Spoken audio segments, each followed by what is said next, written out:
gentlemen, you are more than welcome to this, another episode 112 of the Coffee at 11 show, brought to you by Wigwam and supported by Limerick Post newspaper, hashtag keeping Limerick posted, hashtag Limerick and proud. And it's lovely to have you here. And in particular, it's lovely to have our very special guest for this, the season 4 finale. And that's a friend of mine that I've known for several years, and I'm really looking forward to having a conversation with him. And that is Liam Ryan. Liam, you're very welcome. Please pop in, say hello, cheers with the coffee mug. Thank you. I don't have one beside me. That's Thanks, okay. Colin. I'm delighted to be here. I have a wonderful story, and every time I get to tell it, it will do good somewhere in the world. So thank you for the opportunity. That's indeed our pleasure, our pleasure. And, we were lining up the season 4, and when your name popped into my head, and it did so because I was down in the market there in Killaloo several Sundays and I saw you in action. Of course, we know each other independent of that anyway. We do. And I thought, what a wonderful way to finish season 4. Right. So it's really lovely to have you here. Let me just introduce you a little before we invite you in for conversation, if that's okay. Sure. Obviously, Liam Ryan is this gentleman's name. What do you do? I work for Tipperary County Council. And what do you do in there? I'm the architect in the housing section.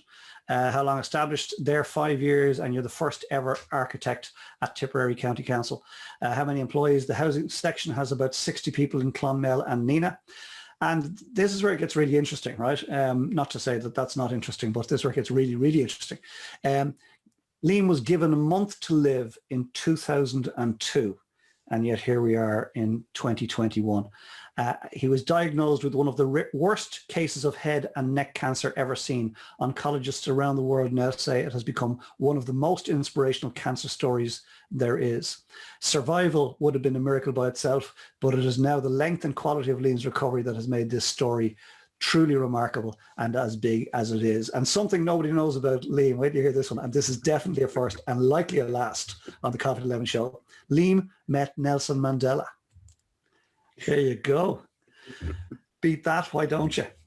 Liam, it's a pleasure. I'm really looking forward to the conversation with you. And we're going to get to the latter part of your life. In fact, I heard it described recently that you're a man who's had 2 lives, one that lasted about 40 years, and then the second life that is lasting 20 and onwards. Correct. So what I'd like you to do, because we can Google you, and we will, by the way, right? And we can look you up, and we will. We always say that to our guests. What we'd like to do, if you don't mind, is go back to that first life and just bring us up, where were you born, family, school, etc., please. Sure, of course. I was born in a little village in the Midlands on the West Meath Offaly border called Horseleap, and grew up in a family pub and shop, the only pub in the village. I had a wonderful rural Irish upbringing. We had a few fields behind the house, and I used to lose myself in them every day until darkness, really, and then went to school. I actually went to boarding school for my leaving cert. I went to Roscrea in Tipperary, my first connection with County Tipperary. And at the time of my leaving, I didn't really know what I wanted to do, and I was quite good at maths, so I ended up going to Trinity College in Dublin to study computer science, thinking it was the right fit for me. But I knew by Halloween it wasn't, so I left at Easter. And it was around then I was thinking I wanted to become an architect. So my dad knew an architect in Athlone and managed to get me a job in there for some work experience. And as a young lad in my late teens, early 20s, it was the best thing I ever did, because it crowned me. I was still, I don't know if immature is the right word, but I just didn't know what I wanted to do. And to work somewhere and kind of see the job you were thinking of in operation on a daily basis was really good for me. So I kept applying for Dublin. I could only get into Bolton Street, and it seemed to be a closed shop. I tried for several years, couldn't get in. And there was an architect in Athlone at the time, and he was from England. And he just said to me, had you ever thought of applying to England? And that time it wasn't really done. But I took him at his word. I made several applications to the UK, and lo and behold, not only did I get invited over for interviews, I was actually offered places in 3 different universities. So I went from one extreme to the other. I couldn't find anywhere to take me, and all of a sudden, that college doesn't even know what I'm like, and they're offering me a position. But one of those was Liverpool, and in my own sense, I wanted to go to Liverpool because there was a feeling that it was the closest city to Ireland. I was a Liverpool fan as a kid, and you kind of knew it was a city with a lot of Irish roots to it, so it could be easier to settle in. And that little part of the story then, of course, comes back into play years later when the diagnosis came and where did I end up going for my treatment. We'll get to that down the line. So I went to college in Liverpool, and Liverpool is a wonderful city. A lot of students end up not going home when they should and staying on years later, which is what I did. I got a job in the city and eventually married Pam. And when our first son was born, and he was about 2 and we needed to upgrade it, we were in a red brick terrace. I was lucky enough, I married an English woman who was more Irish than me because it was her suggestion, why don't we go back to Ireland? And I thought, oh, never thought of that. So, and I know we have Sarah there. I was offered several jobs. The Celtic Tiger was just about peeping around the corner, so the Irish economy was doing very well. I was offered several jobs in Dublin. And for us, going back to Ireland was to go rural if we could. So the one job I was offered outside of Dublin was in Limerick at Thompson Architects, and I was delighted. And Liverpool kind of has a strange reputation in England. Everybody, especially down south, are very quick to knock it, but it's actually a wonderful city.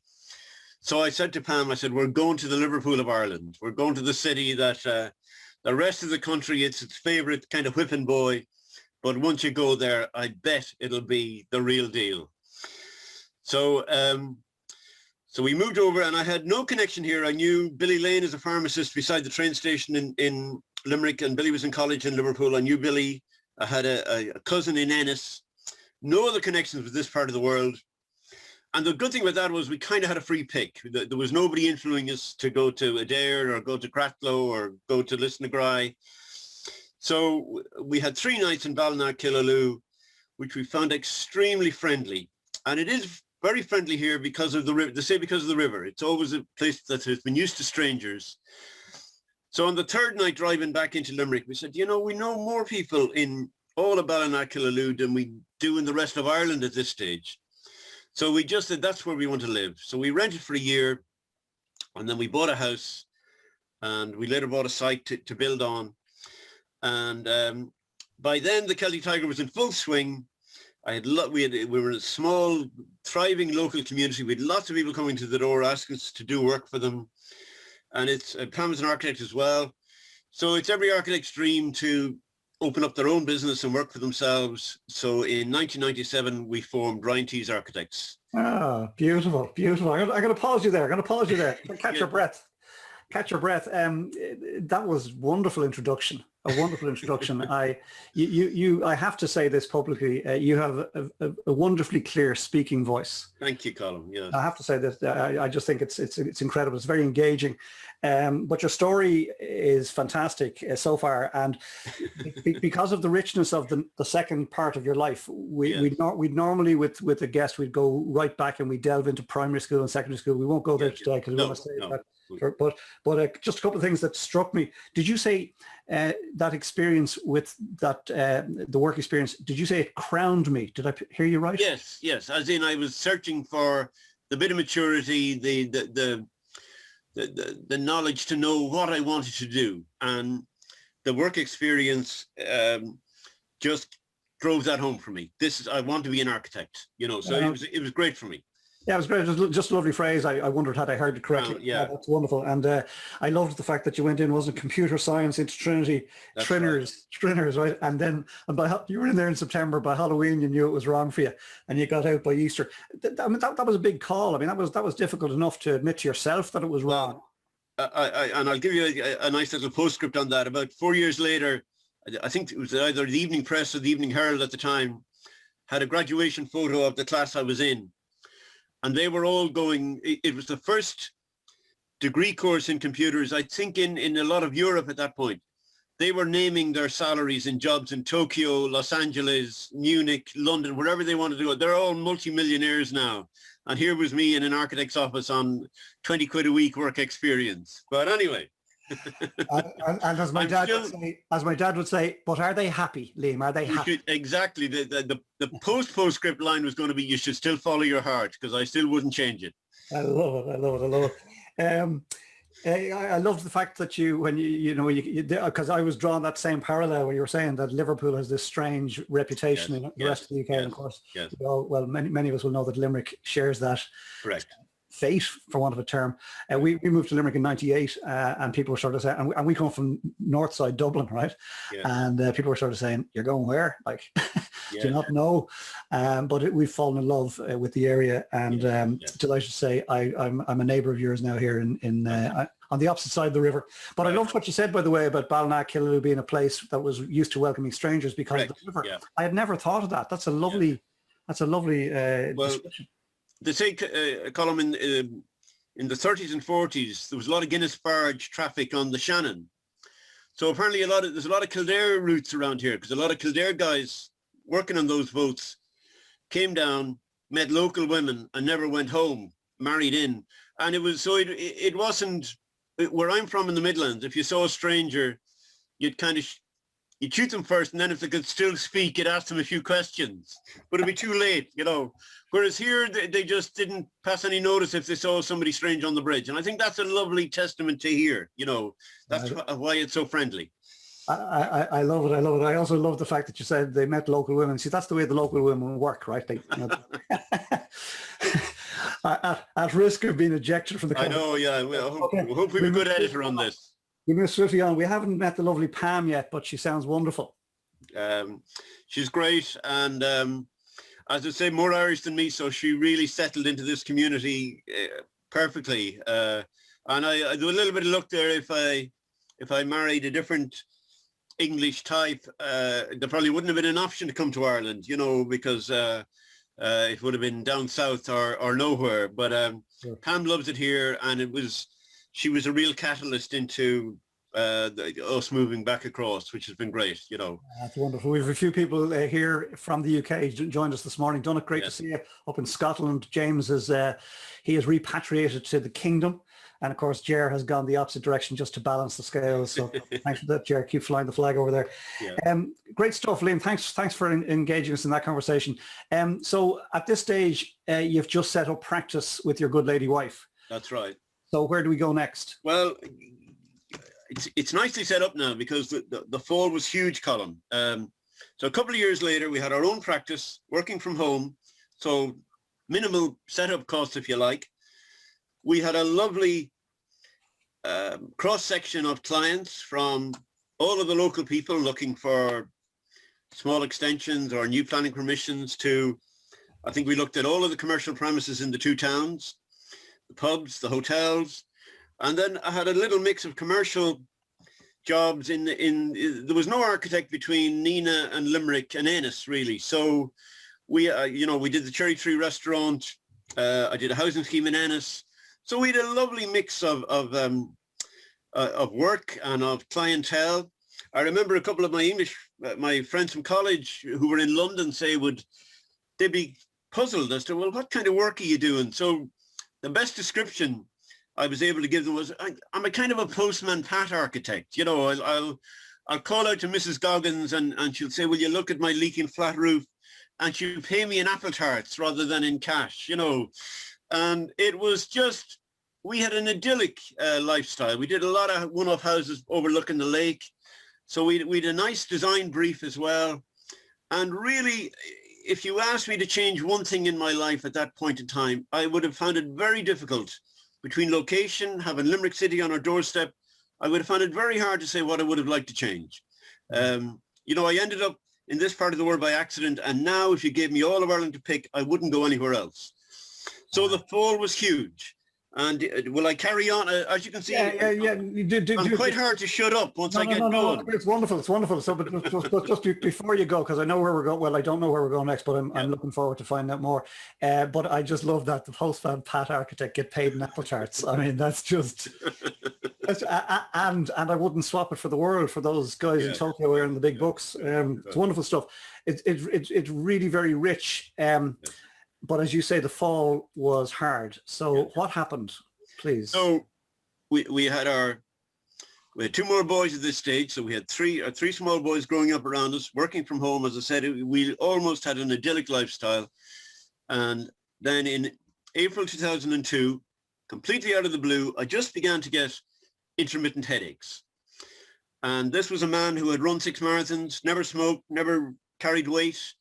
And the medics liked that part of the story because they use it to show cancer is just a predatory disease. You can, okay, there are some links and some histories, but in the main, it can strike anybody at any age, at any time. And you're better off to always see it in that light. A lot of people spend a lot of time backtracking as to the hows and wherefores, but really your best preparation for it is just a predator. And I am the classic case of that. So I began to get intermittent headaches, and I've never really been a great doctor man. And I think Pam was at me for 3 or 4 days. And eventually it came to, at the end of the week, once I complained again, there was a choice put in front of me. You either go to the doctor or we get divorced. So I hemmed and hawed for a few minutes, but I eventually decided, well, I need it for the business. I better go to the doctor. So I went to my local GP, and I had a absolutely outstanding doctor from Castleconnell, Blonde McCurtain. Some people might know her. And Blonde had checked me over. So to all intents and purposes, I had a sinus infection. There was no reason to suspect anything else. So she gave me a prescription, but to her credit, she just in case, she had an inkling in the back of her brain, there might be something else here. I'm going to book him in for a week's time, because I know he's the type of guy, he won't come near a doctor again for another year if I don't. So a week later, I went back to Blonde. The headaches were still there. Then we went to the dentist just to see I didn't have an abscess in my mouth. So the next step then was we checked into the regional hospital in Limerick, as it was known then, for what's called a routine procedure called a sinus wash. And the thinking then was I did have a sinus infection, but it was too strong for antibiotics to shift. And we're going back to the big fall. I went into the regional in Limerick, 2-night stay.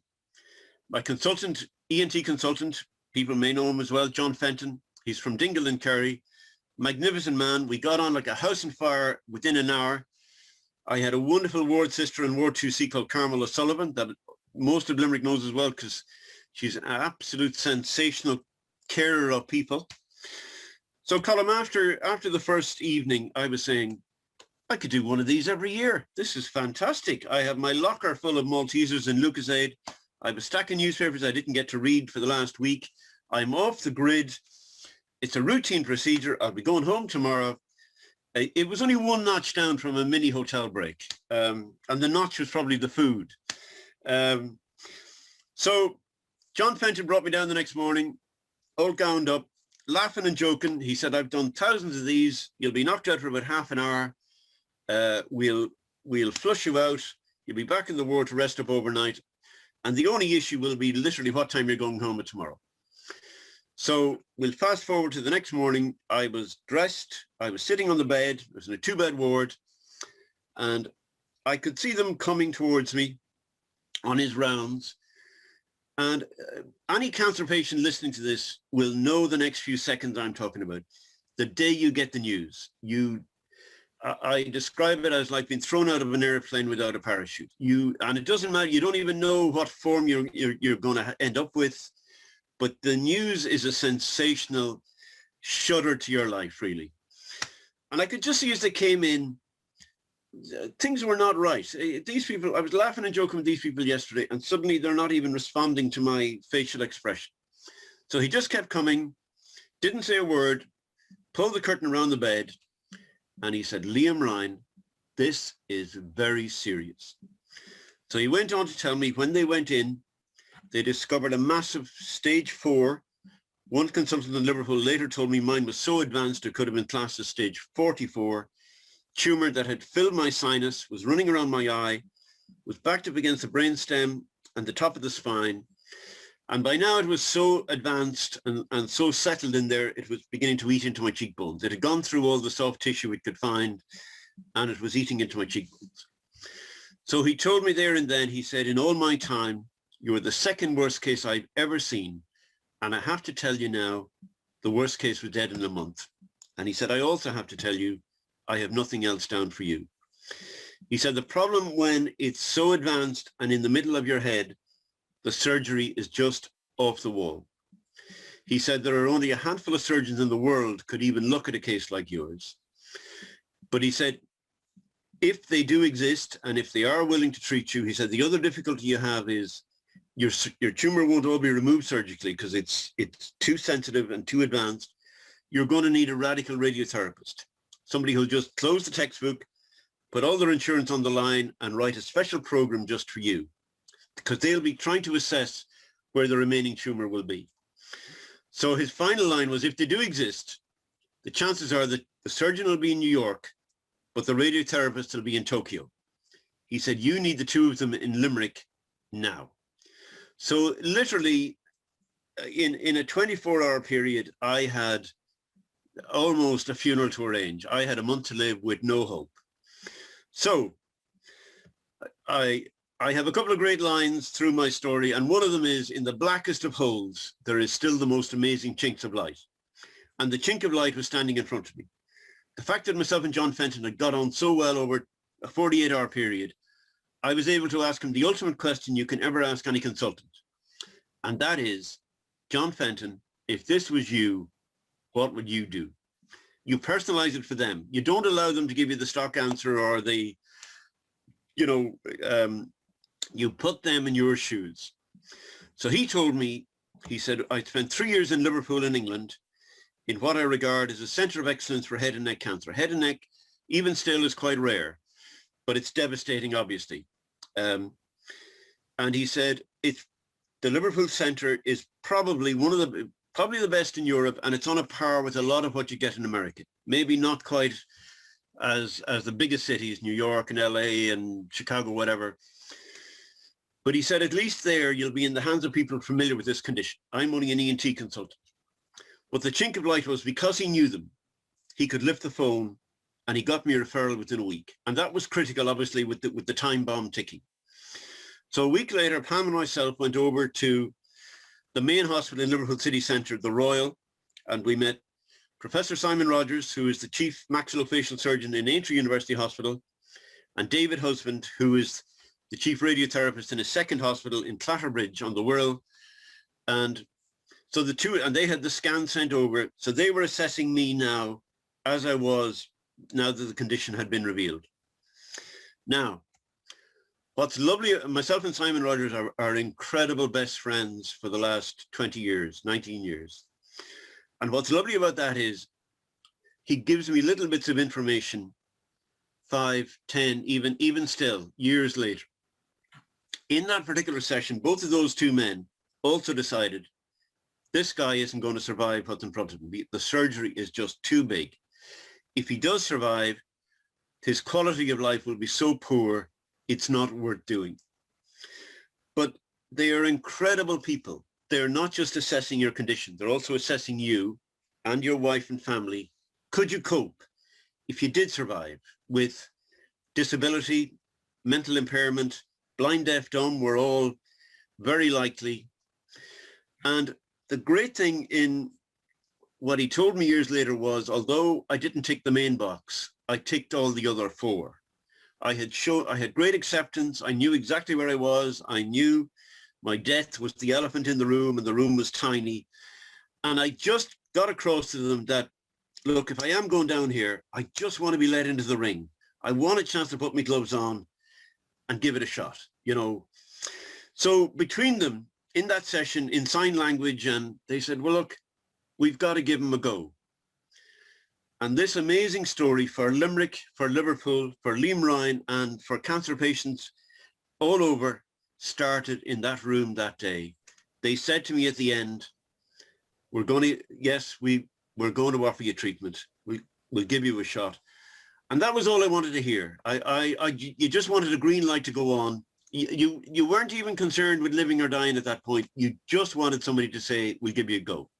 Liam, allow me to come in here. I was watching the faces and the disbelief in the cafe as you're relating the story. Before we go to the next phase, because we got to take this in stages because it's almost too big for us to comprehend. I know. That's the problem I have telling it. No, there's no problem. No, but I'm just, I don't want to lose some magic, if you don't mind. So a couple of things that struck me while I was listening to you. The first thing is your incredible ability to remember the people that served you. You mentioned Blonid, you mentioned John, Carmel, Simon, David. So all these people were clearly instrumental in your journey, but you remember them to this day. And I think that just is a measure of the man in front of us. The other thing that, you said, it was like a mini hotel break. You had your Maltesers, your Lucozade, your newspapers. And little did you know that you were literally at death's door. And nobody knew that you were at death's door, not even John Fenton until he came back in the following day. That's right. The other thing that struck me was, he said you need a radical surgeon and a radical radiotherapist who's willing to throw the rule book out the window. Right. Heavy stuff, like. Yeah. And then the last connection that I just want to draw, if I may, and if I want to draw on is we're back to Liverpool. Yes. I just, in terms of the universe and could the story be given any better opportunity to be successful, we happen to be brought back to the place where your journey to a large extent started, yours and Pam's at least. And Colin, I love Ireland, obviously, but at times of need in my life, I wanted to be an architect. What city opened its door? Liverpool. I wanted a wife and family. What city gave, my Pam is from Liverpool. Two of the three lads were born in Liverpool. So it always seemed to be the city when the rest of the world had given up on me, was said, look, you know where to come, and I think that's, I have a lovely connection obviously now with Liverpool, and that I love the way I've connected Limerick and Liverpool. And I wouldn't be here without Limerick either, without John Fenton. He told me other consultants would have been too proud to say we can't treat you in Ireland, and would literally have told me I was terminal. So that's how lucky I was to have found him. He did, he was able to get over that and say the place for you to go, but he said a lot wouldn't send you out of the country. It's such fine margins. Yeah, of course, but the universe had plans for you, Liam. Well, no, it did, and it still has, right? The Coffee at 11 show. There you go. All this is the next step. Come here. The other thing that you said, back to John Fenton, I've got to lose my own train of thought. Yes, you asked him. Brilliant question. You sat there, right? You've just been landed the hammer blow, right? And you had the wherewithal, no idea where you got the strength for this, to ask him, John Fenton, if this was you, what would you do? Right? Because he had nowhere to hide with that. And one of the best things I do, I speak to cancer patients most days all over the world. I pass them on that question. Don't let them fob you off with the set line. Put them in your shoes, and it's a brilliant question to ask anybody. You'll get the best answer. But he was great. And he said, I'd go to Liverpool. Yeah. Right. So we're now in Liverpool. The two wonderful gentlemen have decided to take you on. And I love that other phrase that you said, like, just let me in the ring, give me a shot. That's wonderful. Yeah. That, and I knew death was a big part of the equation, but if I wanted to go down, I wanted to be able to clench my fist on my deathbed and say, Liam Ryan, this has been through no fault on your part. Yeah. And that made me incredibly strong, and that meant I wasn't spooked by dying, but the fight became everything. I just wanted a chance to go. We also wanted to stay in traditional medicine if we could. Like if we couldn't have found the surgeon or Liverpool, we then obviously would have gone on the internet and probably risked the gurus in Bolivia or whatever. But you're desperate, you will do anything to stay alive, and spend any money you have. But so I was delighted a hospital had said, yes, come on, we'll give you a go. But Simon Rogers was also extremely clever. He knew if he said to me, we don't think you'll make it, it just would have drained me. So I asked him in that session, without knowing what they were thinking, what was my chances? And he invented a very clever figure. He said, Liam Ryan, your chance of coming through this and this was only to 3 or 4 years extra life, was 5%.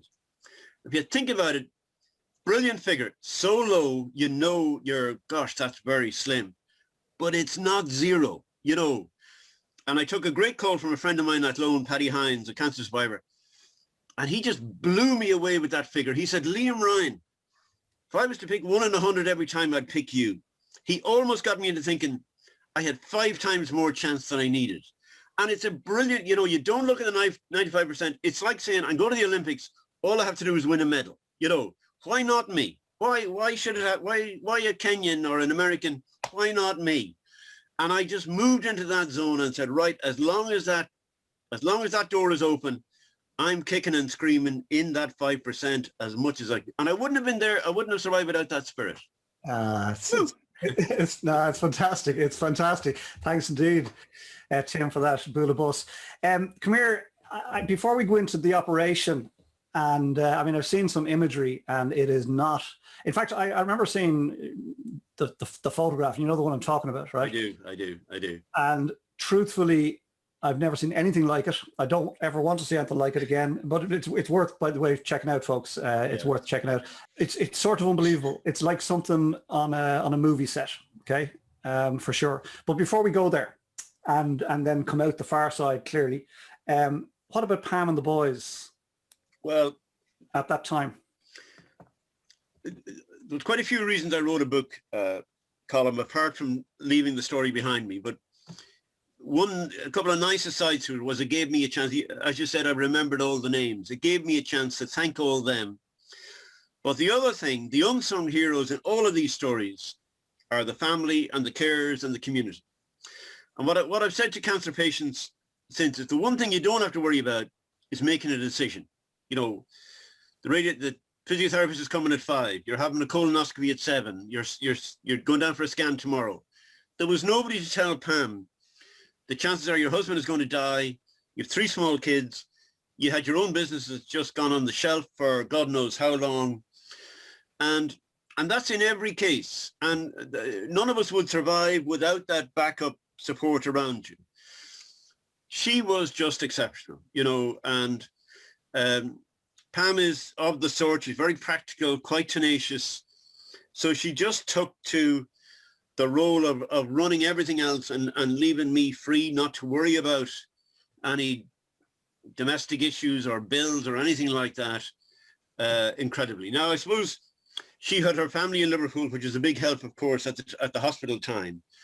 But the community here were also incredible. You know, they had a mass for me in Ballina and videoed it and sent it over to me. And I mean, I was a pretty good patient, but any day I was feeling down, all I had to do was put that video in and say, those people had more to do that evening than go and have a mass for you. And there was resolve came from nowhere. I knew how to, when I didn't have it myself, I knew how to put something on that would give it to me. I wouldn't want to let other people down, you know. And they're all tiny little pieces in the jigsaw. But if one piece was missing, I wouldn't be here today. So the book was an opportunity to put all that down as well as my own particular story. Tell us about your faith. Well, I mean, it is, I think in today's world, it is a hugely undervalued source of strength, you know. And in my case, obviously I had to deal with dying, you know, and I've met cancer patients since, and they're tough out apart from, but I'm not going to die, am I? I mean, in a serious case, you have to have a preparation for it. And the biggest preparation you can have for it is having faith, because you believe in something greater than here. And the longer I live and the more I look around this world, it's very, very easy to have that belief these days, because you know, there is so many things wrong in the world for all of us, for everybody. But yes, you know, I remember when they were taking me down for the surgery, and there was a huge awareness in me that there was a good likelihood I wouldn't be coming back from that theatre. There's a little multi-denominational church in the huge hospital in Liverpool. And I remember just clenching my fist as I passed it. And I said, look, I promise you, if I get to make this return journey, you're going to be my first port of call. So, and little things like that kept me very strong. So faith gave me strength I wouldn't have from any book, from any other, anything else in this world. And I think it just gave me the ability to not be afraid of dying. And that was huge, because I didn't have an Achilles heel then. If you're not afraid to die, there's nothing left to be afraid of. And Simon Rogers will always give me the credit now for, he said, Liam, we couldn't have done it without you either. You were an immense patient. So it was a jigsaw column, including Pam, including everything, including everybody. Yeah. And I always feel that side of the story has to be included, that I'm here because of thousands of people, not just me.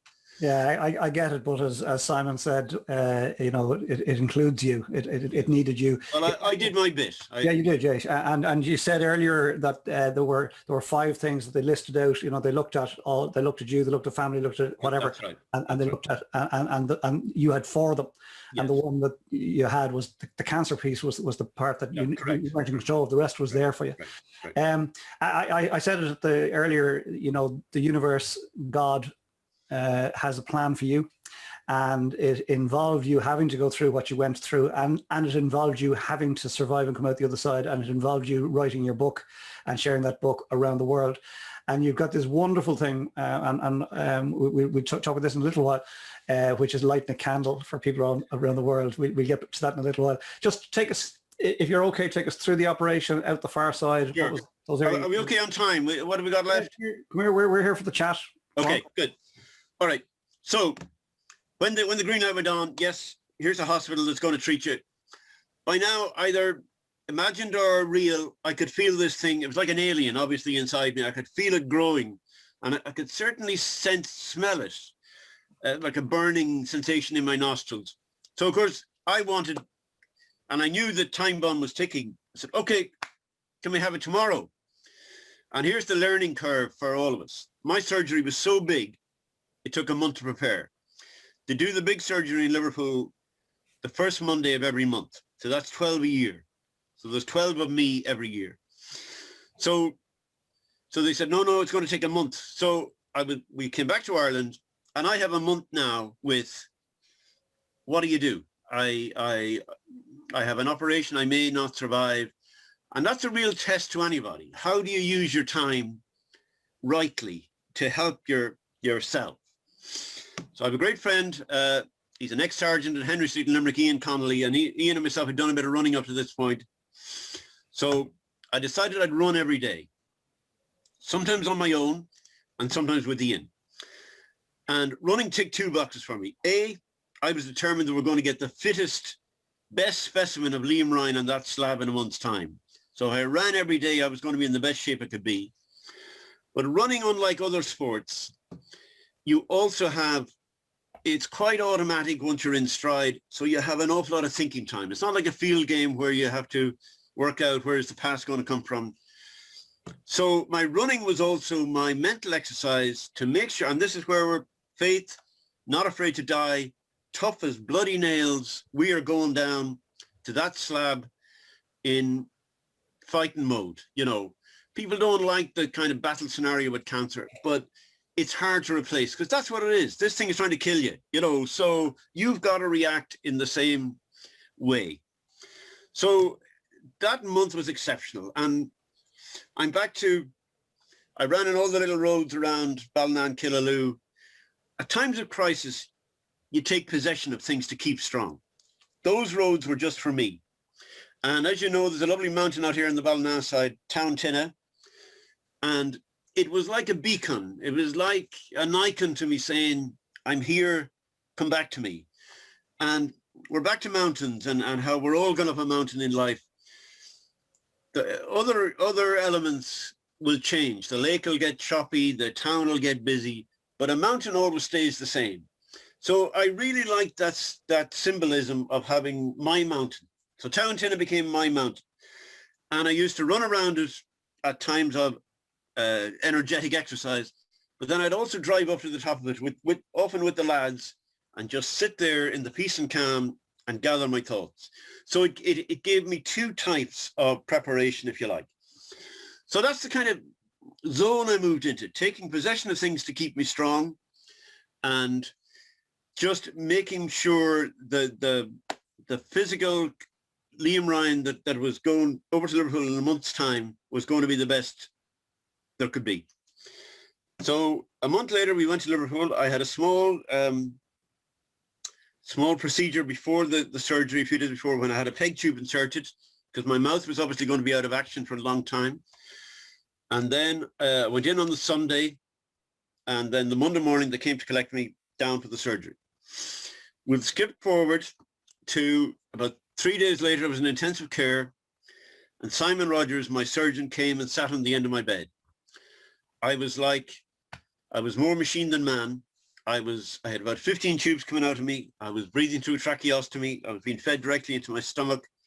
My face was like the Elephant Man, I'm sure. They wouldn't let me see it. And he just described what he had done. So he told me it was a 12-hour operation. And he said, Liam, it was surgery as big as it comes. It was what you would have after a major car accident. Are we okay to lift the eye patch? He said, we cut you from your ear across to your nose. We broke your jaw and we cut right down to your Adam's apple. He said, then we just folded away your jaw. The next bit he described is like trying to work on the engine in a car. There's something wrong with the engine, but to work on it, you have to disconnect all the various wires and hoses and pipes it's sending out to the rest of the car. He said it was exactly the same with you. We had to sever all the nerves and tendons going through your face and up your spine to your brain that were doing nothing wrong, but that were in our way. And he said that is extremely complicated work in itself, and it wasn't even what we were supposed to be doing. He said, then we went after all the soft tissue tumor we could find. It was going around your eye to the bottom of your brain and the top of your spine. He said, once we were happy, we took out half the roof of your mouth, half your top set of teeth.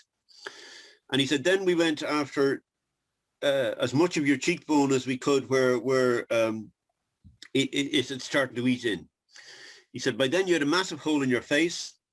So we had to take bone off your hip to try and rebuild your face. And then we took a lot of lining off your stomach to fill out the hole in your face. And we took extra lining to try and seal the roof in the top of your mouth. The big miracle really was how well nobody could know how the jaw would go back after they couldn't have predicted that before they went in. So the greatest miracle of all is that I can speak. And as you can all hear, speak perfectly. I can only open my mouth half an inch.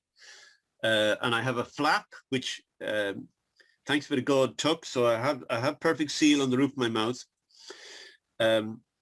So then he said, now we still knew there was tumor left behind, but we had taken all we could, including the bone, rebuilt the cheek. Then we had to reconnect the engine to the car again. So, and I joked at one point, I said, oh, you mean I could blink my eyes and my ears would twitch if you got it wrong, you know. And then he said, it was 130 stitches from the bottom of your ear to your Adam's apple, and they were minimal to minimize facial scarring. Then he got very human. He said, by the 11th hour, we were all exhausted. And he said, everything was just as critical then as it was in the first. And he said, you will be extremely critical for the next 3 weeks because there was a danger the flap wouldn't take to seal the mouth. The possibility of infection, of course, was huge. So even as he was speaking to me, he said, you know, you're still very much the patient. You've survived the surgery, but there's a long way to go. So at that point, I didn't know what level of recovery I would ever get back to. It didn't care. I just wanted to be alive. If I was in a vegetative state, I was winning and cancer was losing. That's how strong I was. And I said, we'll worry about if I'm blind, I'll get into music, or we'll cut to suit, whatever it is. If I can't speak, I'll start writing. And I think if I wasn't that tough, I wouldn't have had it in me to come through, because the recovery was obviously hugely difficult. You know, I had some extremely difficult moments in that intensive care week. Piece by piece, everything started to come back. And then we had a huge setback about a week later when Pam came in to see me one evening, realized I wasn't in the form I should have been. And this is where her tenacity really stands to her. She picked this up before anybody else did. She called the staff, and one of the nurses said, oh, look, he's still wiped out from the surgery. He's just a bit tired. But she knew, and eventually a doctor was called, and I was rushed to the neuro wing of that hospital. It turned out I had severe meningitis because everything was wide open up to the brain. And I was in a coma for 2 days. I nearly died, which would have been ironic. He goes and gets one of the worst cancers ever and he dies of meningitis. But anyway, we can joke now. So my sisters came over from England because it did look as if this was going to be it. I came through eventually. I think I was in the neuro wing for about 2 weeks. And the problem with that was we were delaying when radiotherapy could start. So the worry for the consultants was if you were giving whatever tumor was left in behind the chance to reestablish itself and be too strong for radiotherapy. However, we came through. I got released from hospital. I have a cousin in Liverpool and we stayed with her. I was very fragile, but it was a huge, there was 2 big milestones that had been passed. One was opening my eyes again after the surgery, and the second was leaving the hospital. I began radiotherapy the following week. I still have my good old radiotherapy mask here, my Cinderella slipper. There's only one of these in the world because this is my face. And this was made so that every day when I went in for radiotherapy, they literally bolted me to the table. They put the mask on me.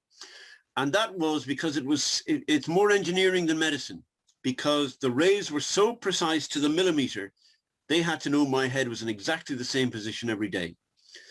I had 7 weeks of extensive radiotherapy. The radiotherapy staff said to me, they've just maxed out on you. We don't know how you withstood this for so long. But it went quite well. I could feel a burning sensation towards the end, but the worry was I would have to be readmitted. I didn't. We came through. And so we're now 4 months in. And I remember then, after the setback of the meningitis, I was prepared for anything. I was actually more prepared for a setback than for a clean bill of health. But at the end of radiotherapy, I went to see my consultant. And he said, I have great news. You have been remarkable in what you've stood up to. You can go back to Ireland. Now, we had a big session in Lee Marine's pub before I left, and it was like an American wake, except I took control of it. I wrote a funny poem about everything about Ballinakillalu, about a futuristic, when I'd come back, the bridge would be built and all this kind of stuff. I had everybody laughing. But on that night, a lot of people thought, we're never going to see this guy again. And rightly so, because that was the reality. So to come back to Ireland was an incredible milestone, and I didn't know even then how more, would it be 6 months? Would it be 2 years? Would it be a year? So piece by piece, everything, my strength improved. I had 2 years of a very slow, difficult recovery. But here we are today. So I'll quick through in recuperation. No, Liam, before you whip through,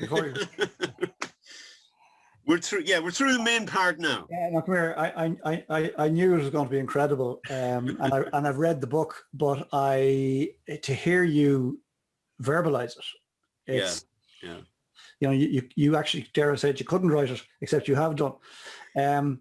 Absolutely phenomenal. So many twists and turns. I loved, dare I say, for want of a better word, very poor choice of word, but I loved the fact that it was Pam who realized you were in trouble in wasn't it? Because she knew you at a deep level. And on that, like in fairness to the nursing staff, they've got 30 people on the ward. Your carer or your wife, your husband only has 1. So they're actually a better gauge of how you are than the medics oftentimes. Yeah, no, but you were blessed. We were all blessed that you were there, that she was there, I should say, and she, as you say, she had the tenacity to stand up to the system, if you like, and call it. And then you had 2 goals: open my eyes and leave hospital. Yes. So the first 2 big milestones were achieved. When did you get back to town, Tina? So I finished radio. My surgery was the 8th of July next week. 2002, I came back to Ballina at the end of October, and there was another twist waiting before the end of the year. Around the end of November, I was quite fragile, but it seemed to make sense to, rather than recuperate in the wet and cold of Ireland, to take a short trip to somewhere sunny, and that I could rest up and the rest of the family could have a well-deserved holiday after all they'd been through for the previous 4 months. So at the end of November, we went to the Canaries. And like, there was no agenda for me. I was just to take it, treat it however easily I wanted to. And Pam and the kids could do the beach thing and whatever. But there was a new twist. I got a second bout of meningitis. About 2 days later, I got violently sick. And it's hard to say in hindsight, but the likelihood I might have got it on the plane, where I was still obviously quite sensitive to the brain, and the air mightn't have been as good as whatever. And I was rushed to the main hospital on Gran Canaria by helicopter. My three sisters were flown out because, again, the word was he's used up all his 9 lives this time. He's definitely gone this time. I was 2 weeks in that hospital. It was touch and go. Again, I was in a coma for 3 days. Now, big change here. There was a big change in me, because up to that point, I had been an amazing patient. Now I'd gone to the Canaries, haven't come through for a holiday. For the first 4 days, I found a new level to myself. I was not accepting this at all. I am here on a holiday. What am I doing here with a tray of hospital food in front of me? And it was a good lesson for me that, you know, sometimes we feel we have just desserts in life. You never do. Life throws at you what it throws at you, and you go with that rather than what you think it should be. It took me 2 days to get out of that zone, then to make and I had to say, forget about the holiday. You're not here now to you're here to get out of this hospital and get back home again. And it was only then, when I got back into fighting mode, did I start to give myself the chance of turning it around. We did. And, you know, my three sisters were excellent. They gave, the 3 boys were still small, so they gave them the best holiday as they could, between coming to see me in the hospital every day. We got back. I got back to Ballina in early December, and Colm O'Brien, I just came into this house, closed the door and said, I'm not coming out till 2003. By then I had it in for 2002. I said, this year is just out to get me. So, and it was lovely. I just chilled in at home and recuperated and relaxed. Now, I'll scoot on. I got, eventually, 6 months later, I was tired with recuperation, but I had no energy to do anything else. You know, you just get bored with daytime TV. I didn't even have the energy to read a serious newspaper. So I was itching to make some kind of a return to the real world. So I thought for myself, a nice thing to do would be to sit down and write a little script of what I'd been through. At that point, it was just for me. It was my own record of my own disease. And as you said earlier, I knew I'd always remember the names of the main characters, the Harrison Fords and the Brad Pitts, but I'd forget the name of the little Filipino nurse who brought me my first glass of water in Liverpool, or the lovely staff nurse in Ward 2C in Limerick. So I said, I want to, if I don't write all that down now, I'll forget it in 5-10 years' time. That script, it took me about, it was the perfect exercise, because I could do a bit, get tired, leave it, come back a week later, remember a bit, scroll up, put it in. Took me 2 months, and it ran to about 8 A4 pages. Done deal. That was all it was ever meant to be. Family wanted to read it, and then friends wanted to read it. And then eventually somebody would say to me, oh, my cousin's uncle has just been diagnosed. Is it okay if I pass it on? Of course it is. About 2 years later, I began to receive emails from all over the English-speaking world. Canada, New Zealand, Australia, all over England, all over America, parts of Europe. And the biggest line said, I've just read your story. I was giving up until I did. So I realized then, Colm O'Brien, for a small guy in a small little place, in a small little country on global terms, I am carrying something huge. And I think the huge appeal of it is, I'm not Brad Pitt or Lance Armstrong. I'm Liam Ryan. I'm a nobody. I'm an ordinary Joe. Because that's the inspiration I was looking for. Why wouldn't Brad Pitt do it? He's got all the money in the world. Or you need somebody on your street, in your village, in your town. And I think that's one of the greatest appeals of my story. So then I realized I've got to put this story down. And by then, the local paper, all of the local papers had received it, and they insisted on publishing it as it was, even though it was too long for a single article. The Neely Guardian broke it into 2 weeks. Then the national papers followed up. The next thing I was on Ryan Tubridy's radio show. All of a sudden, the realization of what I was carrying was beginning to sink in. So we'll fast forward. By 2012, there was no doubt my second life had caught up with my first again. My recovery was amazing. I was running, I was working, I was driving, I was hooring and touring. I was doing everything I did before. So I said, right, I want to, and as a cancer patient, there's always that dilemma as to where does it stop and where do I get on with the rest of my life? I said, right, the 10th anniversary is my excuse. That's my bookend. And I want to do two things to close out the survival and recovery element of the story. And one was physical and one was a challenge. And I said, I want to run my first marathon post-cancer to prove the body is exactly what it was before. And I want to write a book. And I knew nothing about books. So 2 years earlier, I sat down to write the book. Took me 2 years on and off. I was working in Clough Jordan at the time. And I started to train for the marathon about 6 months beforehand. So I ran Dingle in 2012. That was the body done. And another postscript, John Fenton is from Dingle. He was waiting at the finish line for me. That was we had an incredible embrace because, you know, he really didn't, he believed, although he sent me to Liverpool, he said, I'm not going to see you again. You know, that was lovely. And I wrote the book, and you've written a book. When you write a book, you don't know where it's going to go. Is it going to go on? Is it going to be, are you going to sell 1 million? Is only your mother going to read it? You know, and that's a nice little learning curve too.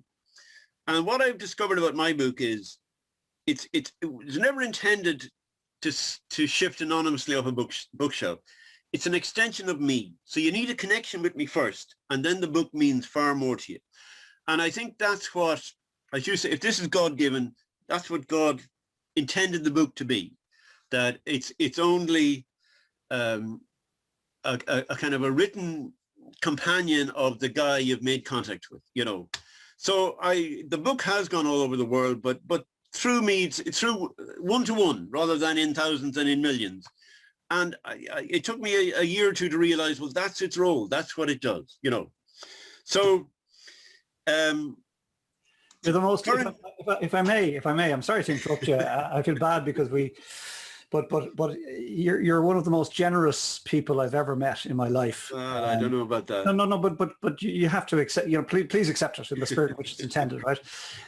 You've been to hell and back, but you came back. And you're willing to hold other people's hands. You know, I've sent the book because of your story. I've sent the book to various different people that I've become aware have been struggling. The book is called it's called Cancer for Me 5. Is that right? Cancer for Me 5. There you go. Cancer for Me 5. Right. A little story there. The stage 4 tumor. One consultant said mine was stage 44. The 5 is the 5 years of remission. You need to serve out without any reoccurrence to say you've beaten that particular cancer. So that's a big number for a lot of survivors, you know. And the end of the last day of that 5 years, I went into Gooser's and there was no celebration, there was no big fanfare. I ordered myself a little single whiskey, and I just said, "Beat you, I won't use the last word." And what I said was, "You can come back tomorrow and get me, but you can never take away that I've beaten you on this one." You know, so that last day of remission is a huge day for all cancer survivors. So, and what I like about the 4-5 scoreline, if you see a 4-5 scoreline in a match, it gives you a good indication of the game itself, a ding-dong affair that could have gone either way in the end. So it's as if cancer went 4-0 up on me in the first 2 minutes, and it took me 5 years to come back and win 5-4. And then the other bit is after extra time, and that covers the 2 bouts of meningitis, and I also got a deep vein thrombosis between treatment as well. All 3 of which nearly killed me by themselves. So I just felt it's a nice, unique little title that tells a lot more than just the words and the numbers, you know. So it's wonderful, and it's a wonderful read. How many countries are you aware that it has traveled to? About 40. It's in 42 states in America. Now, mainly free. I've given away way more than I've sold, and I don't care. It's all paid for. I don't care. Yeah. Anybody wants one, I'm only too delighted. So it's not about money. It never was. No, you know? No, but it's about you telling your story because you can. Exactly. And it's helping people everywhere. Folks, whenever you get an opportunity, down to Killaloo to the market on a Sunday, free. and buy him a coffee, and you're sorted, right? Come here. We could stay chatting all day. It is wonderful. I get lost in it. It's just so vast. Come here. It's wonderful to have you here. I knew this was the right way to finish season 4. Liam Ryan, it's been an absolute pleasure. Thanks, Colin. Thank you for coming on and telling your story. Thanks, everybody. No, we're just stay here. We're not Okay. nearly finished, right? But we have to just move over. There's many people's favorite part of the show yet to come. Right. Okay. And that is the Princess Shelley bit. And then we're going to come back to you just to close it out, if that's okay, Liam. So please take a moment there. And Shelley, Great. if you're able. Yeah, you're a master now at spotting, Colm. You know, ladies and gentlemen, we always say at the start of the Coffee at 11 show that I'm just one member of a team. And of course, this is approximately, it's the 112th show. And of course, Colm kind of limped out alone in the first few, and we all assembled for maybe the last 105 shows. And I got a message from Colm there that said, "Are you okay? Just you okay? Question mark." And then about 90 seconds later, one from Katrina, "You okay, Shell?"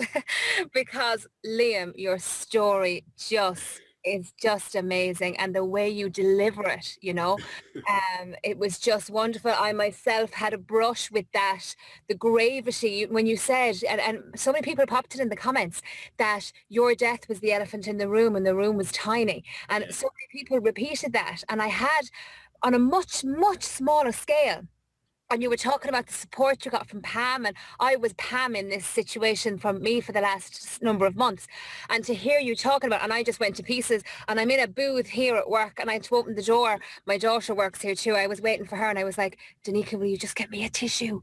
So I was sitting here like this, because it was just really, you are a remarkable man to listen to. And I will be certainly sitting my hubby down and watching this when it goes out on Sunday week. He will certainly be one of the possibly up to 20 million who may access, because you will inspire. Wow, inspired me. That's incredible. Thank you. Oh no, this is me thanking you. This is me thanking you, Liam, and indeed flanked by these two wonderful O'Briens either side of me who spotted that I was going to pieces.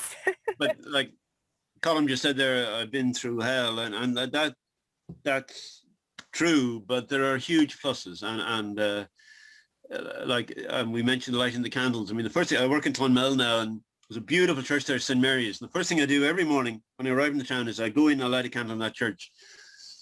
And what that is really for, deep down, it's an acknowledgement that this is another day I was not supposed to have. So I will never lose sight of the fact that I should have died many times, not just once in 2002. And it's not a cliche that every single day has been a bonus ever since then. I had a 1-year-old then.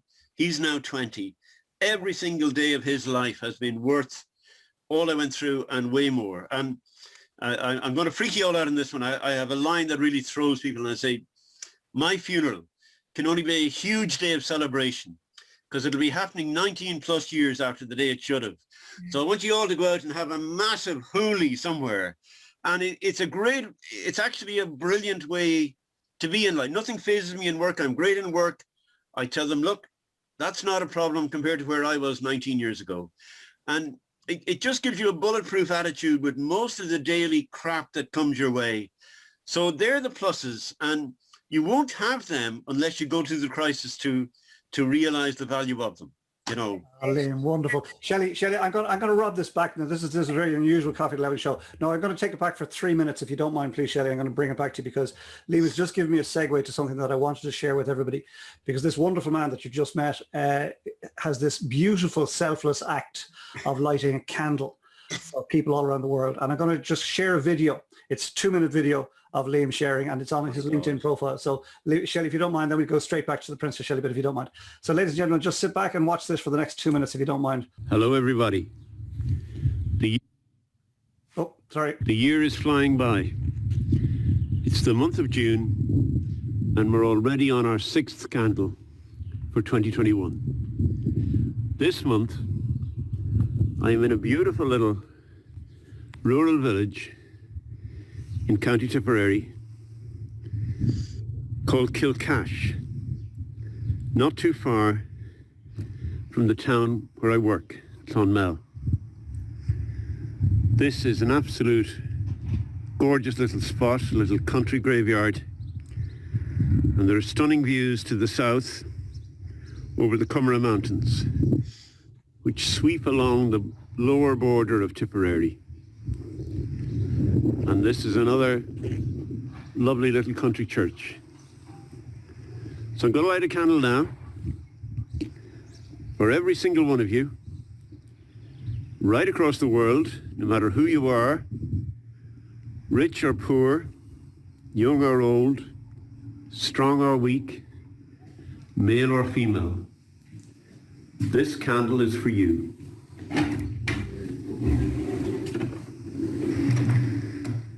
This is another little beautiful church,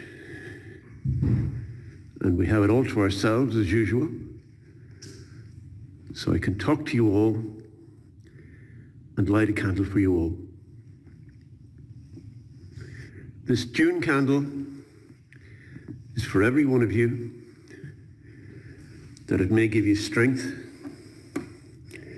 and hope and love and peace, that we may all try and live the best lives we can while we are here, and nobody can say for certain what will happen after that.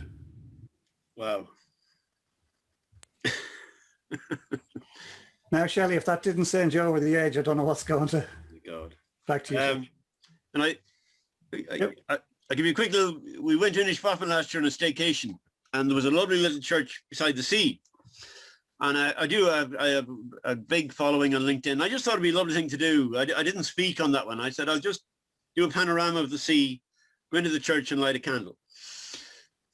And it started there. The response was amazing. So that was September, and I said, okay, I'll do a couple of churches on the run up to Christmas. And the idea was I would end on Christmas Day. And they wouldn't let me stop. By now it had gone viral. So this year I said, well, I was doing one a week for a while. I said, so it's one a month for 2021. Wow. But everybody absolutely loved, and I just think it's a lovely, simple thing to do, to light a candle. And there's no money, you don't need a DM, or you just do it. And it includes everybody, but by God, the whole, all of America and Australia, they love it, and then what I love about it, there's nobody going into those churches now.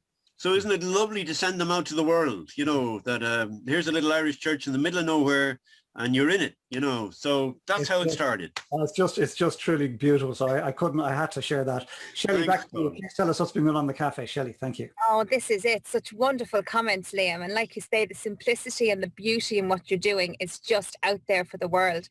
It's only good things can come from it. Linda O'Hara was in the cafe there a little bit earlier on, and she kicked off the comments there. First of all, there was lots of chatter going on about it being the last episode of season 4. And as Ger White mentioned, all 4 seasons are up on YouTube. So, do go and meet some of those people worth meeting, 112 people that you can meet and get to know more about. So thank you, Ger, for reminding everyone in the cafe that they're all there for you to catch up on while we're not here for the next few Fridays. But Linda kicked us off and she said, goosebumps before 11:15 bodes well for the rest of the show. Because, of course, we kicked the ball back to Colm at 11:11, and he spent a few minutes introducing us from your bio, you see, Liam. And Linda was saying that she had goosebumps before 11:15. So really, really great with that. And then of course we got, Colm mentioned after you had your first part of speaking today, Colm had said that your voice was just so listenable. It has this quality that there's no effort involved in listening to you. We could just listen to you for ages. And Ger White popped in and said she agrees, lovely lulling voice that you have. Wow, thank you. She liked that you followed your heart to Liverpool, and I loved that today, and I think that really stands out to us, that you got your profession, a career that you wanted to develop. You got your profession in Liverpool, you got love in Liverpool with Pam, and then you got your life in Liverpool back to you. So I think there's beautiful poetry in that, and Ger really liked that you followed your heart, and she loves the idea as well of that welcoming strangers in Ballina because of the river and the shipping. She's very poetic. I think we all liked that as well. And that's it, you see, you've peppered such a beautiful story with laughter and in many of our cases tears. It's just a beautiful journey you've brought on today. So thank you for that. Sarah Ward, who is a regular in the cafe, she helps pull the shutters up with Colm. Great having you here each day, Sarah, each Friday. She said she was glad that you got to come home and that you're happy. And that was when you had said how Pam was even more of an Irish woman than you are an Irish man, and she was happy to come home. And she was delighted that you had got to come home to that. Of course, we didn't realise at that part you were going to go back over the water again.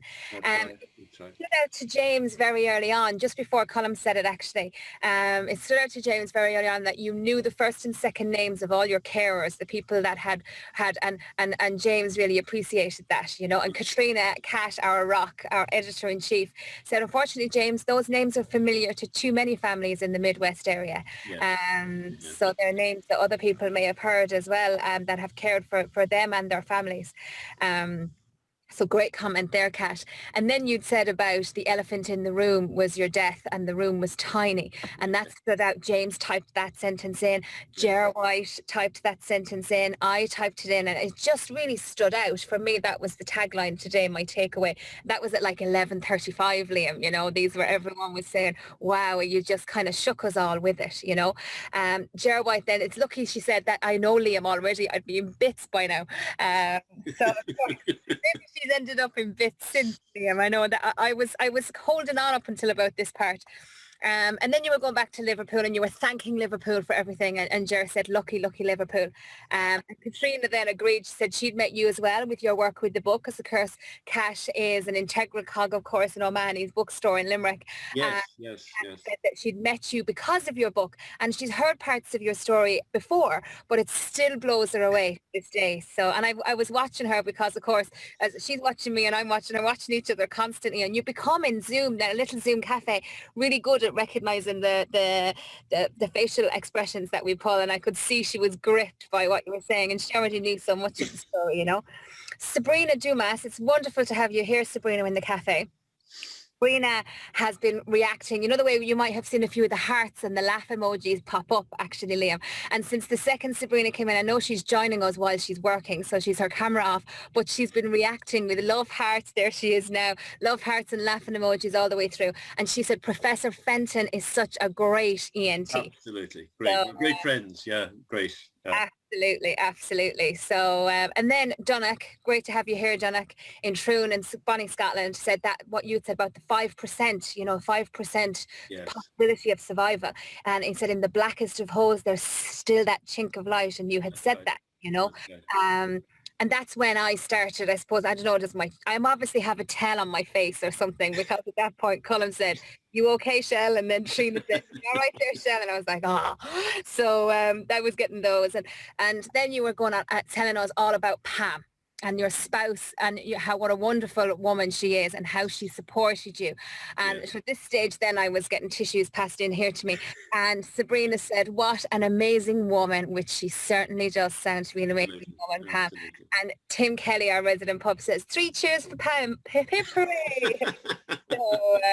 So thank you for that, Sabrina and Tim. Like we say, lots of love for Pam in the cafe this afternoon. So and then me and Cash was exchanging a couple of messages to bring me back around, as I was saying, I don't know why I'm getting so upset, and Cash was kind of counselling me back so that I was ready for my spot. It's because of this and it's because you're fine, and it was all good. All this going on, you see, it's just such a wonderful spot to be, this cafe. James Finnegan loved that you refer to the operating table as a slab. At first I thought it said when I read it first, I thought it said, I don't like Liam referring to the operating table as a slab. And I thought to myself, no, James, it's a bit. And then I read it again and I was like, oh, I do like Liam referring to the operating table as a slab. So I think he kind of liked that. He likes that. And he also liked when you'd said about that month. This was at the point of the story, Liam, where you had, and you amazed us all with your grit with this. You came home for the month and you said, I want to be the best Liam Ryan I can be for this operation. And I was like, where? I think we were all thinking, where has he found this from? The rest of us would come home and wallow, or in my case, eat biscuits or something. Do you know what I mean? Because you were just like, no, I want to be the very, very best. And James said a mountain always stays the same. You were saying about this one mountain that you were on. That's right. So, so I might, I have a nice little follow-up on Town 10 at the mountain. I couple of years later, I also wanted to go, apart from the book and the marathon, I just wanted to go somewhere for closure. And a lovely group of ladies here at morning mass persuaded me the place I was looking for was Medjugorje. You know, now I didn't know a whole lot about Medjugorje, but I knew it was obviously there'd been an apparition there. But the thing that really caught me was it has a mountain, Krzyżowiak, around the same size as Tawantinna. So I thought, isn't that a lovely, there's the two bookends. I started with a mountain, I'm going to finish with one. And the story is in the book. I just, one thing I wanted to do, I went with a group from here, but I wanted to climb Krzyżowiak on my own. And I went up late in the evening, actually. And you can read it in the book, but I was so emotional, you know. And well, there was life-size recreations of the Stations of the Cross that went up. Wow. And I did, you know, you'd recite prayers. I just stopped and gathered my thoughts at each one. But I had a lovely moment where what I was looking at began to reflect my own story back to me, as in, starting out, the two of us were supposed to be dead. And then the three folds were the two bouts of meningitis and the deep vein thrombosis. Wow. And then getting to the top, we were both alive. And I just cried for an hour all on my own. And by now darkness was falling and Medjugorje was twinkling as it lit up below me. It was one of the most sensational private moments of my life. I know it's not very private anymore now when I'm telling you all here. It does.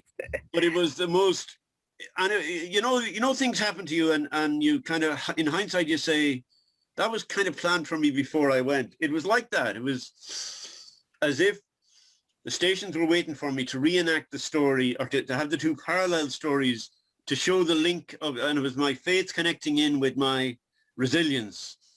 It was just the most sensational place I could have gone to close it out, you know. So that was a lovely moment, and I felt that was also kind of gratitude to Tawantinna, as if, you know, there's a holy mountain as well that's going to show you what Tawantinna meant to you at the start. So that's just yet another little aside.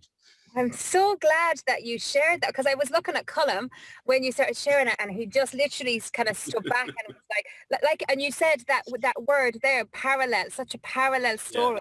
Yeah. In modern day times that we can all, you know, the parallels are so immediately obvious, but it took that realization to see. If I was with friends or in a group, I wouldn't have seen it, because it was the fact that it was on my own, and I was just looking at these stations and gathering my thoughts. And I was obviously there to shed my own story. What I didn't realize was it was already there waiting for me. You know, it was beautiful. Wonderful, Liam. Thank you so much for sharing that. Thank you so much. Donna had set in there, and this is so true, and this is before you've shared what you've just shared. He said, Liam has set a benchmark more powerful than Roger Bannister's 4-minute mile. You've walked us through every inch of your journey to inspire and prepare anyone for the future. So that's a lovely comment, Donna. I can thank you for that. Isn't that lovely, Liam? That's so nice. Eamon then, of course, our head of guest services, who's always up on top. He's shared your links and the thing, how we can Excellent. get to your Great. book. Thanks, Eamon. He's usually shared it before. This message came in at 12:05, and he said, I've been so rooted to the spot and to Liam's story, I've forgotten to add all the questions I promised you from the Mindful Moment. I'll add them after the show. I'm just utterly speechless, and read into that what you will, because of course we kicked off the show with saying that Eamon doesn't get rendered speechless. You know, that's something, that's not a common thing. So so there you go. It's funny when it gets said. So he's popped in the links there since, Liam. So Wow. I that is Thank really you. great. And then Susan said she's so delighted. Susan Burke, thank you for being in the cafe, Susan. Very, very nice to meet you. She said, I'm so delighted I stumbled on this chat today. And what a story, Liam. You are wonderful. God bless you and stay well. And later on then when Colm so beautifully shared, and this is why you make such a great host, is he just saw that segue to share that video, which was so poignant and will stay with us. And Susan came in to say, then we're all going to need the tissues now at this stage, which if I could hand them round to you, I would. I'm going to need them at this stage. So Donal O'Leary, who Colm kind of christened him as our resident sage, which couldn't be a more better and more fitting title for you, Donal. He always shares these beautiful comments, and I'm so honoured to share them. Donal O'Leary said, gripping, graphic story told with great courage, resilience and humility. Some jump out quotes, and I lose myself in the fields when you were saying as a child, and that Pam was a catalyst, and she had said it's the doctor for you or a divorce in these intermittent headaches. And you said about the time bomb ticking and death being the elephant in the room, and the greatest miracle of all is that you can speak. You'd said your mouth only opens ever so marginally. Half an inch, yeah. And he said more engineering than medicine is what your operation was. That's radiotherapy, yeah. And that this is more than a gripping story. It's a visceral experience. So thank you, Donal. And I couldn't agree more. Absolutely. I couldn't agree more. Kay Faulkner said, Liam, thank you for sharing your story. You're an inspiration, wishing you good health for a future and a long life. Thank you, Kate. Putting off that funeral right now, 19 years after it. Kat said you're supposed to be here. Tim said every day is a bonus. And Sabrina says you're inspirational, positive, humble, funny. I agree. I couldn't agree more, Sabrina. Thank you for sharing with us, and give your wonderful wife, Pam, a big hug from all of us at the Coffee at 11 show. So yeah, really, really lovely comment there. Marion said, wonderful stuff, Tim. You're a gentle reminder that right now is the moment to celebrate. You probably know my uncle, ex-guarded Tim Shanley from Clonmel. So do you know her uncle? No, I know the name. Yeah, I don't think I've met it. Yeah. Excellent. Now, my last comment, and I've gone past it, Liam, because I wanted to leave it to last, was offered by James Finnegan. I thought it was so lovely. I went past it and then I wanted to go back to it because, as he'd said, and I've one more to go back to then. James Finnegan had said that we were listening and it was like 12 o'clock, 12 noon. And he had said that it was 183 days behind us of this year and 183 days ahead of us of this year. Exactly. Yeah. And at 12 noon, and I'm scrolling here, I'm going off this now purely just from memory. And at 12 noon, here we are listening to such, here it is. Today is 183 of year 2021, 182 days before today and 182 days to go. Exactly the middle of the day is 12 noon today and the middle of the year. What a story to hear on this most special day. So thank you. So I was like, oh, I'm going to save that one to last. It was lovely. That's another one. Did that happen by accident? You know, it's incredible, isn't it? You know, absolutely incredible. Absolutely. And then just to wrap off, Nikki, who had said she's come off a 24-hour shift to hear this most amazing story. I am in awe of this man and his journey. The book is a must. You're such an inspiration to everyone. So thank you, Liam. Thank you so much. And thank you everyone for bearing with me between the tears and everything else.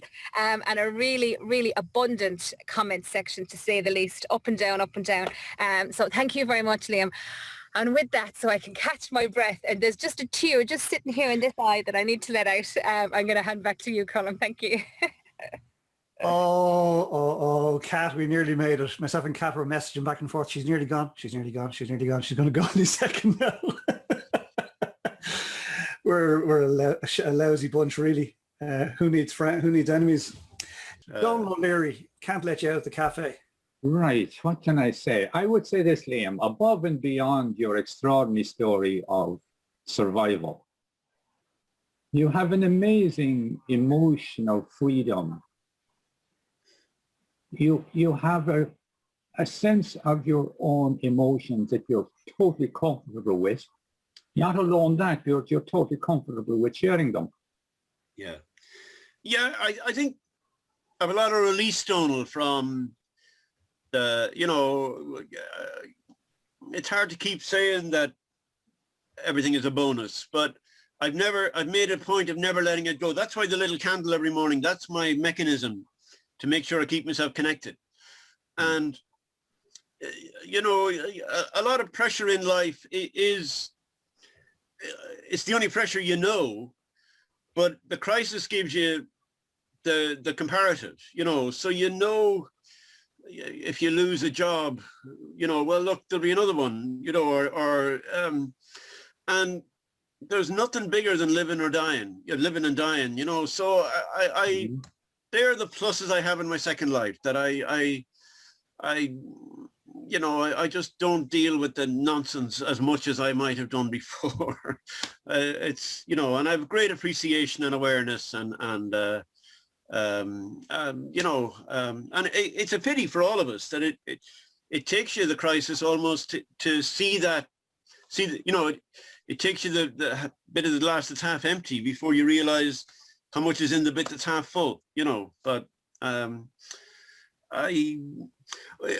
did feel a duty, you know, when I realized the story was so big that I had a duty to both tell it and tell it in the right way, not to exploit it, not to, you know, and that's why I like that I give away the book. I like that I don't, that I wanted to be pure. I want to leave the legacy behind me that it's, you know, the story went to you and you did the best, you did the right thing with it, you know. Kind of say that as humbly as I can, if you know what I mean. But there is an onus on me. I have a light that shouldn't go under a bushel. So it's the compromise of doing it without trying to publicize yourself at the same time, you know, and they're kind of catch-22 a little bit. But look, I am what I am, I guess. Colin, can I come in there? Sorry. Please do, yeah. Please do. Yeah, sorry. No, I'm just, anyway, Liam, fantastic. I wanted to ask you, I missed the beginning of it because I only saw it on LinkedIn column and then I jumped in. I'm still here. Should be at work. I'm still here. How long do they think you had a tumour before you actually were diagnosed? Yeah, like John Fenton said to me, I was extremely unlucky to have one so advanced with no warning before it got to, you know, as advanced as it did. They don't know, as far as I know, you know, because I think with the establishment of it, they reckoned it was there 6, 8 a year or so, yeah. You know. I went for a walk yesterday with a neighbour here, and we have a mutual neighbour who had brain surgery last week in Dublin. She's just 50. She has an 11-year-old. She has 4 kids. And my thoughts to this friend of mine were, God help her, the next 2 years now it'll be radium and chemo and this day and that day, and it'll get her in the end. And now I hear this today. I know. So that's just, I need the tissues, Michelle, for that reason. Well, and I'm back to, that's why I have a duty to tell it, because I know what this story would have done for me. Yeah. If I met myself 19 years ago. So I can flick myself back to the other side of the coin. And, you know, if they ever say, oh, you're getting too big for your boots telling this or going on Colin O'Brien's show or whatever. But I don't, because one person somewhere will benefit from this, and it'll be a lot more than one. Yeah. So that's my job, you know, that's my job done. That's me doing good with what I've been given, you know. But I think what the oncologists say to me now is really, it is one of the best there is, with the quality of the recovery more so than the survival. So that therefore there's nobody it can't reach, you know. It's being one of the biggest there is, and again being an ordinary Joe. There is nobody it can't inspire, you know, because it doesn't get any bigger than my case, you know. So yeah, Susan, it's a pleasure. It's a pleasure. Hi, Colin. Yeah, good to see you. Have you here. Thank you for. You look very well on camera. Oh, thank you very much. You're saying all the way, so you can go back anytime. In real life. Anytime. No, listen, Susan, thanks for being here and for engaging. And it's lovely to hear what you said there. Like, I should be in work, but I've stayed. And your friend, somebody put in there who was done watch on replay. Yeah, so we'll done this for the week. This will be out. And of course, reach out to Liam. Folks, you need to link in with this guy on LinkedIn, right? And get his candle, his monthly candles. Thank you, Susan. Thank you, Colin. I thoroughly enjoyed it. Fantastic. Thanks, Susan. Okay, take care. Liam Ryan, I knew it was going to be special, and I knew it was the right way to finish off season 4, but I didn't know how right it was. James Finnegan, that was such an amazing observation. Like at that moment, that exact fulcrum point in the year. Unbelievable, yeah. Unbelievable, yeah. So absolutely. I just say to all you guys, I've done a lot of these now. I've done 7 or 8 in America alone this year. Best one by far. You're incredible. You know, normally they're 1-to-1 or 2-to-1. The style is great because it stops you getting nervous or getting, you know, and then I often have an hour, I'm up against the clock and I'm only in I'm only in horse sleep, and we have, I've got 9 hours to go. But there was none of that. It just, I know you'll probably edit it and even make it more punchy, but it was so easy to do, and it's a credit to you all, So I'm crying too. Good. Right, that makes us happy. Come here, thanks for sharing that. Brilliant, really good. I honest to God, I really mean that now. I know that, but I've said this to many people who do internet shows. The magic ingredient here is this wonderful audience. Yeah, it's absolutely. the live nature. Yeah. The biggest mistake is it's sterile. It's you and me having. Correct. Yeah. The audience. It's like a theatre show. It's Brilliant. Brilliant, absolutely brilliant. But folks, it's been a pleasure to be here with you all, to witness this story, and it's just my honor to just guide a conversation. But the Princess Shelley piece, I mean, in fairness, it really has. There's all these magic ingredients that come together without it all, without Eamon's mindful moment, without Tim's shockingly awful joke, without Kat's wonderful ability to edit this and turn it into something beautiful. It's pure magic. It's been my pleasure to be part of it for the last 112 shows. So look, I'm going to thank everybody. Princess Shelley, thanks for producing today's show and 4 seasons of the Coffee at 11 show. Eamon Smith for keeping us safe and sound, and hashtag Kerry Guru looking after us all and bringing us mindful moments. Tim Kelly, keep up the bad jokes, make them worse for next season, please. Katrina O'Brien, our rock, for making this beautiful. And we are heading towards 20 million of an audience. Now, come here. Liam, there's, what is it? Lies, damn lies, and statistics, and that's a statistic, right? We happen to share it out. We share it out unashamedly across all these platforms on a Sunday. Okay. And I count up the audience in these various groups, and it goes all around the world. No idea who's going to hear it, but that's not our job. Our job is to have the conversation, and we put it out there. And the good man upstairs, however you feel about that, or him or it, the universe will guide it to the people that need to hear it. But Liam, your story is one story that needs to be heard, and you're so selfless in your telling of it. Thank you for that. So the final word goes to you, Liam Ryan. Okay. On behalf of the Coffee with Evan show. Namaste. Delighted to be here. Thank you very much. And I'm going to end with just a single line. It's goodbye from me, and it's goodbye from him.